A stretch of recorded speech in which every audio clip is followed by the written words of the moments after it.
Hey everybody, welcome to TIW Podcast. I'm Eric, and today I watched WWE NXT UK episode 49 and NXT episode 512.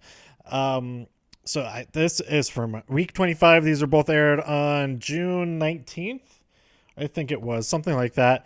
I'm recording this on June 29th. I'm a little bit behind. But I really enjoyed both of these episodes. Lots of great matches, and I am super excited to watch the current week's episodes. We've got a steel cage match between Io Shirai and Shayna Baszler. Like, that alone has me super excited for next week. We also have Walter versus Travis Banks coming up, but I'll talk about those in the next episode, because that's the episode where I will be watching those matches and all the other matches that take place during those. I was on the road a lot last week, so I got really behind on watching NXT especially, but hopefully I can keep caught up going forward now, especially since the Amazing Race the finale happened this week, since that also airs on Wednesdays. That was also part of what keeps me from watching NXT sometimes, at least watching it on time. But before I talk about this week's these two episodes, I want to talk real quick about a movie that I saw that came out on the 28th or 27th, whatever. It came out this weekend. The whole timeline is out of whack. Just look at it's June 29th when I'm recording this. Okay. So this weekend, it came out this weekend, and it's called Annabelle Comes Home. And this is the latest installment in the Annabelle Conjuring mythos, and I think this might be my favorite of all the Annabelle movies and Conjuring movies. I don't think I've seen Conjuring 3 yet. Did I see Conjuring? Is there a Conjuring 3? I feel like or maybe I'm getting mixed up with the other one. But this is the third Annabelle movie, but then there's also The Nun. The Nun is pretty good. I don't think I've seen the second Annabelle movie. It was like Annabelle Origins or Annabelle Strikes Back or something like that. I don't know. But this one was really good. I liked it a lot. I kind of regret seeing it 10:30 p.m. or 10. I saw it late at night. Maybe it was just 10 p.m. But it was on IMAX. It was the only show that they had of IMAX, because the rest of the showtimes are taken up by Toy Story. So they snuck in there the last showing of the night on the IMAX screens, and I'm really glad that I saw it on IMAX. I'm really glad when I see any movie on IMAX, especially because I have the AMC Premiere A-list or whatever it's called. So that it's just part of the subscription. It helps make the subscription worth it. Even if I just see one IMAX movie and one regular movie, then that's that month I got my money's worth. So I kind of feel an obligation to go see as many IMAX movies as possible. But anyway, the central cast of this, of course, we have the Warrens, but they have a daughter, and her name is Judy. And I was thinking I should have pulled up the page for this movie. For this movie, I was like, the whole time I was wondering, is that the girl that plays? She's too young to be the girl who plays Sabrina on The Chilling Adventures of Sabrina on Netflix, but she looks just like her. Like, that has to be Sabrina. And it turns out it is Sabrina, but it's young. So she plays young Sabrina when she's younger on the show. So yeah, but that has very little to do with the actual movie. The central cast is her and her babysitter and her babysitter's friend. Mary Ellen is a babysitter, and the friend is Daniela.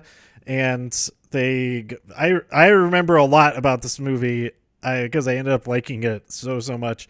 But they, you have the Vera Farmiga, is that her name?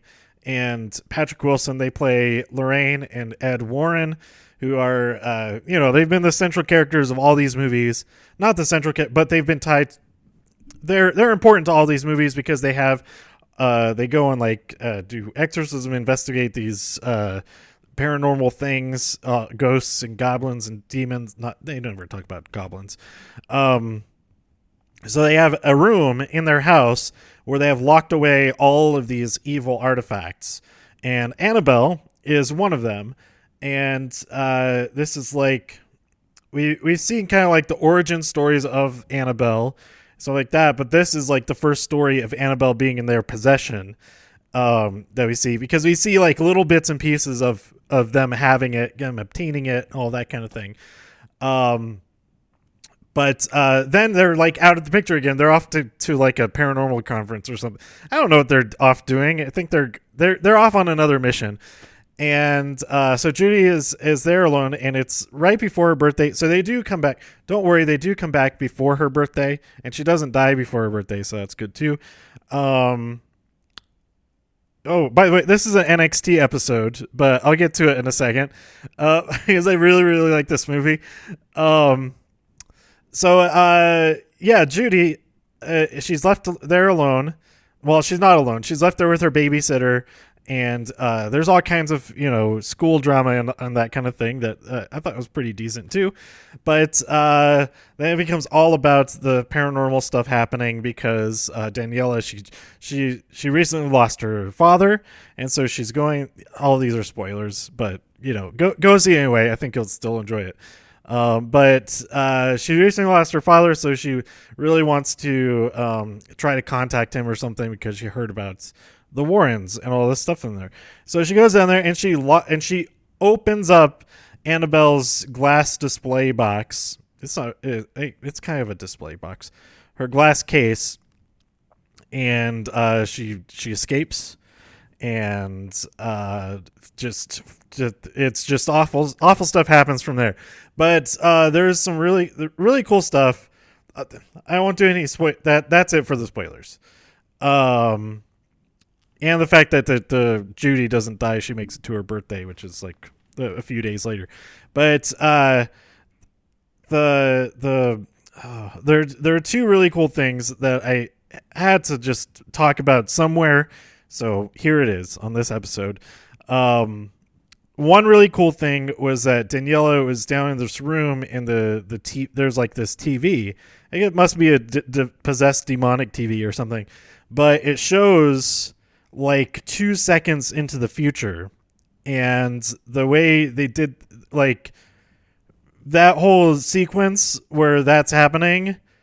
Oh, and the other cool thing had to do with the TV too. Anyway, that whole thing with them, with it's 2 seconds in the future, and you see her reacting to stuff, and then that stuff happens in the real world, in the actual room, all that kind of stuff. Because on the TV is like like video of the room, not like if there was a camera where the TV is, except also 2 seconds in the future. So I thought that part was really, really cool. And then there was another part where Judy is watching TV, and there's some type of game show and a prize that they bring out right before the TV like cuts off, like the power goes out or something. But right before that, they bring out a prize, and it's a big Raggedy Ann doll. And I thought that was super awesome because the real Annabelle does not look like the Annabelle in the movies. It is a Raggedy Ann doll. And so I thought that was a really cool reference to have that in there. Man, yeah, there's some stuff goes bonkers because I loved it. The more I talk about it, the more I think about it. Like I really recommend this movie, but maybe it's only so good because I really like all the other movies, and there's like lots of references to other stuff and to like, yeah. Anyway, what was I? I was like, okay. After things start going bad, They find out Daniela snuck in there when the others were outside skating or something like that. And they go down there and they see that Annabelle is not in the case anymore, and she and Mary Ellen asks Daniela, "Well, what else did you touch?" And then I'm thinking, everything. And then she says, everything. I love it when it's like, some would say, I see a lot of complaints like there's like predictable lines or predictable plot elements and stuff like that. And I don't see that as really an issue unless it's something that's like, I was like, oh, have what she's having, like that kind of thing. If it's like that kind of predictable line thing. Anyway, my point, I really liked it. That made me like the movie even more. That was like, that's exactly what the movie made me think that, and then fulfilled that thought, and I enjoy that about it. And a lot of times, like a mystery movie or things like that, it's the same sort of thing. Like you want to be able to try to figure it out before it's figured out, and it should be rewarding. That shouldn't be like, oh, I knew that was going to happen. Well, you should be like, oh, cool, I thought that was what was going to happen. That's I figured it out before it happened. I think it should be a positive thing for the most part, especially as far as like a mystery type of thing goes. Because I was watching a video about Sherlock and how like the BBC series. I have not actually watched that show myself, but this video is H Bomber, I think, is the YouTuber who did this video, talking about why Sherlock was awful, and I thought they were really great points, and I just trust that he's making like those are valid arguments because I haven't watched it myself. But he's saying like how a lot of the mysteries are solved by stuff that the audience wouldn't know.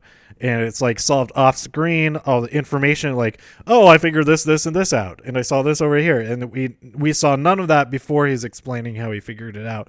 So that type of, is that a response to the thing like, oh, it's so predictable, I figured it out, being seen as a bad thing? Maybe.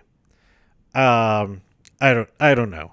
But personally, I feel rewarded when I figure something out in a movie before it happens, because I feel like I'm engaged in the movie, that I'm interacting with the movie, that I'm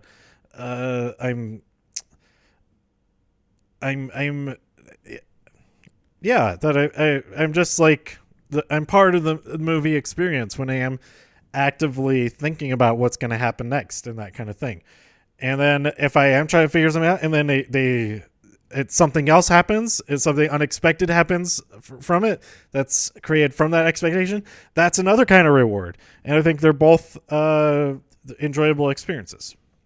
So, 13 minutes into this episode, let's talk. I'm just going to title this episode as Annabelle Comes Home, and then I'll, in parentheses, these NXT episodes. But go see this movie. It's really good. There's a few times where it's like, okay. The one thing about horror movies is like the jump scares, that type of stuff. That they're, I don't like those, and it's just like inevitable. But there are a few times in this movie that it's like, oh my god, it's gonna be a jump scare. It's gonna be, and then. Well, it may or may, they sometimes happen, they sometimes don't, and it actually made me, I don't know if it made me hate jump scares even more, or if it made me not mind them so much. I'm not really sure.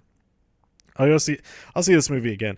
I don't think I've been trying to stay caught up on getting all these movies on Blu-ray, but I think the last one I got was just the first Annabelle. I don't think I have the Nun yet.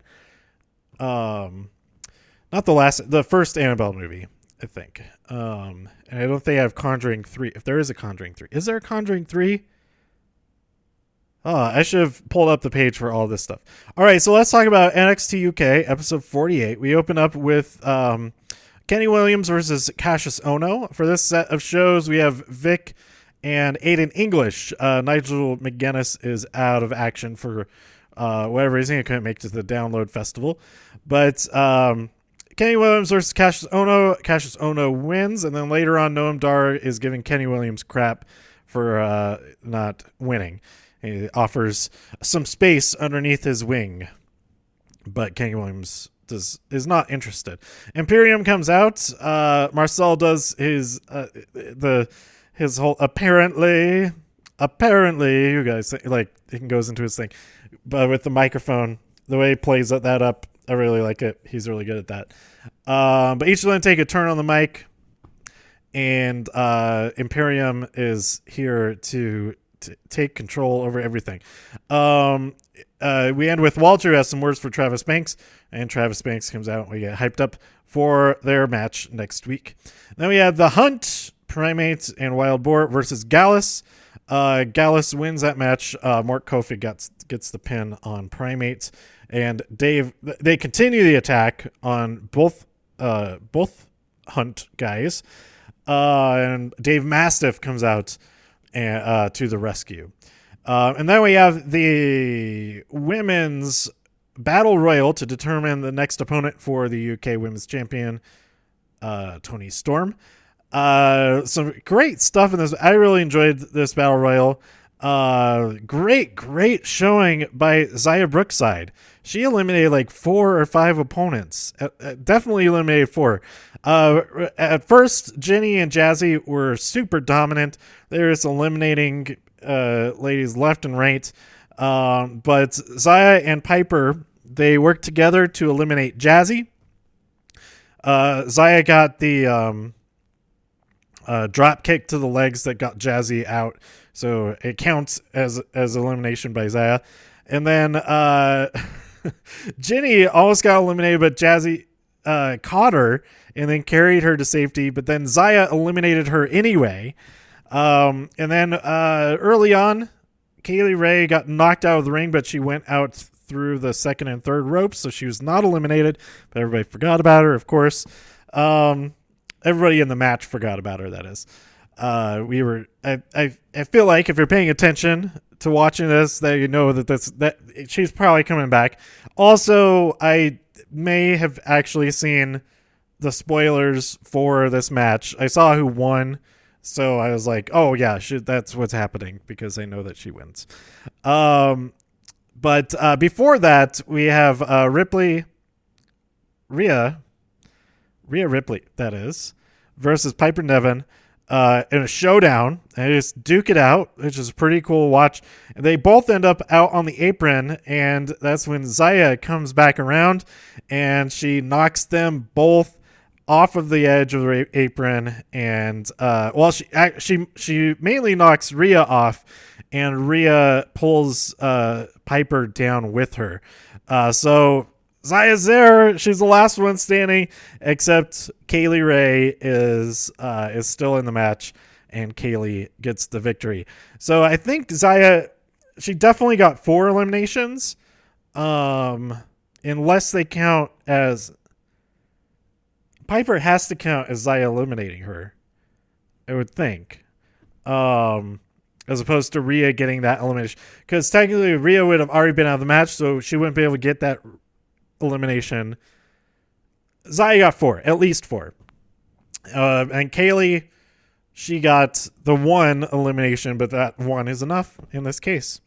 So we'll get Kaylee Ray versus Toni Storm at some point. I don't know if this is the takeover match or what, or if it'll be before that. Either way, I'm pretty excited for that. I like Kaylee Ray a lot. And I like Xia a lot now too. She's really growing on me. Just had a notification to check out there. That was all the notable stuff from that match. At least the stuff that I wrote down. But there's some fun stuff from others throughout that. But the big feature of this match, I thought, was Rhea and Piper. Rhea, you know who I mean. Rhea and Piper facing off against each other. And I think I saw something where they'll be going one-on-one very soon. So I'm excited for that. So moving on to NXT episode 512, Undisputed Era opened the show, talking about how they're going to remake the NXT universe, starting with how they think the show should open from now on with the all Undisputed Era opening title sequence. With Dream comes out, Riddle comes out, Breeze come out, and they get set up for a 3-on-3 main event for this episode. Yeah, some good banter for all around. But I like these new Undisputed Era shirts. They're just all yellow, with black writing. So like negative of what it was before, reverse of what it was before, their previous shirts. I still don't own an Undisputed Era shirt. I should probably fix that sometime soon. I'll fix that in Toronto. I'll get the Takeover shirt as is my tradition now, and I'll get an Undisputed Era yellow shirt. I do have a yellow shirt. It's Kylie Ray that I got at Double or Nothing. Well, I got it at StarCast, but Double or Nothing weekend. Anyway, then we have Raul Mendoza versus Damian Priest making his debut under that name. I think we've seen Punishment Martinez in a match a couple months ago. But, Damian Priest, the Archer, and yeah, he's a powerhouse. Raul Mendoza is awesome in this match, too.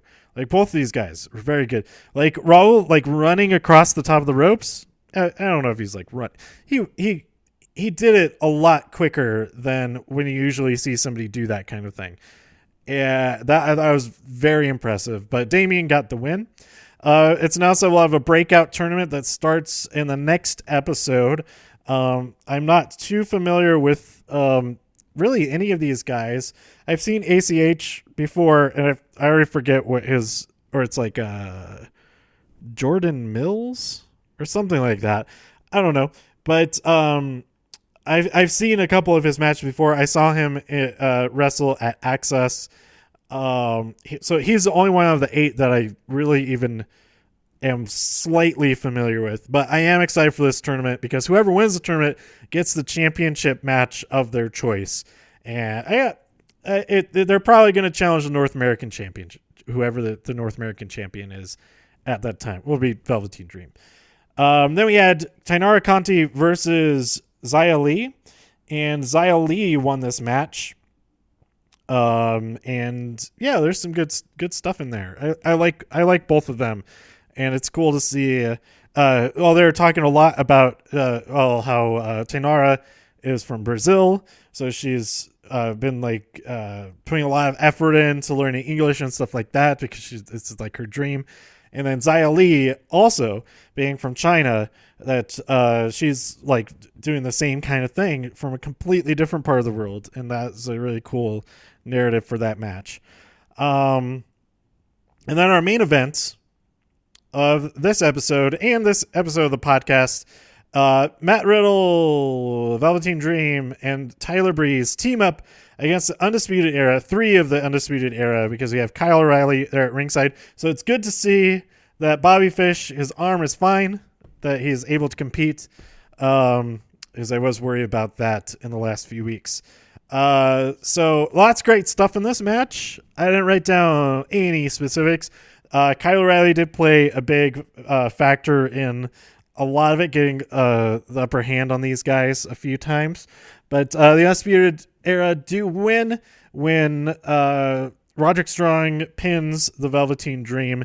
There's like a little bit of miscommunication among the opposing team, the team opposing Undisputed Era, because they don't really work with each other. In fact, Dream doesn't seem like he wants anything much to do with his other 2 guys, but it's the enemy of my enemy type of thing.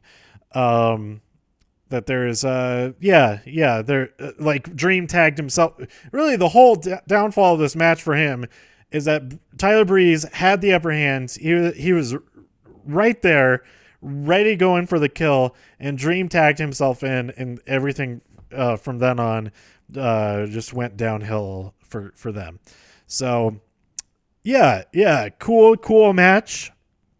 I'm super excited next week for that steel cage match. Even though it's already happened, I think I've avoided spoilers for like specifics. I saw like one GIF of something happening from that steel cage match so far, and I was like, okay, I gotta ignore this. I'm gonna go down the rabbit hole of just knowing everything about the match before actually seeing it. But yeah, I'll have that episode real soon. I don't think I'm gonna watch it today because Fight for the Fallen, that's in like 3 weeks. Fyter Fest is broadcasting. It's free tonight, and so that starts in just like an hour and 45 minutes. So I'm probably just gonna do some other stuff before. I'm not gonna watch try to watch NXT UK and NXT from this week before that, because I wouldn't have time to record the episode before Fyter Fest starts anyway. I did decide to, because I just looked up flights real quick to just go out on that Saturday of All Out to Chicago, and they're super cheap. They're one of the directions was super cheap. The other way was like just fairly cheap. So I thought, oh, you know what? I'm gonna grab these tickets, these plane tickets. Just go out there for the day. Get a rental car. Because Southwest, they fly to Midway, which is kind of far. It's like 30 miles away. It's like twice as far away from the Sears Center as the other airport is. What's the other airport called? O'Hare. So yeah, I booked those things. I don't have a ticket yet. They're still pretty expensive on StubHub and all of that. So I'm going to wait a little bit and see if those come down. And also, hopefully, it can sell a bunch of art before then anyway to help pay for those tickets anyhow. So yeah, I'm going to be out there if I get to the actual show or not. I guess we'll see. I always just go to the viewing party that they have at StarCast or whatever. If they are doing some type of viewing party situation. No, that's something. I'll get a ticket to the show. So stay tuned for that. That's a long ways away. But also stay tuned for Fyter Fest. I'm going to talk about that and probably like some other stuff. I might go see another movie to talk about, or I'll just you know what? I'm just going to talk more about Annabelle Comes Home. Like another 15 minutes of that before I talk about Fyter Fest. So stay tuned for everything. Let me know what you thought about all this stuff by tweeting me at TIW Podcast. Go to TIWpodcast.com for more reviews. If you enjoyed this episode or anything else on the site, please share some links with your friends. Subscribe on iTunes, Stitcher, Spotify, YouTube, wherever you like to listen. Stay safe out there and all the infinite multiverses, and I'll see you next time here on TIW Podcast. Bye.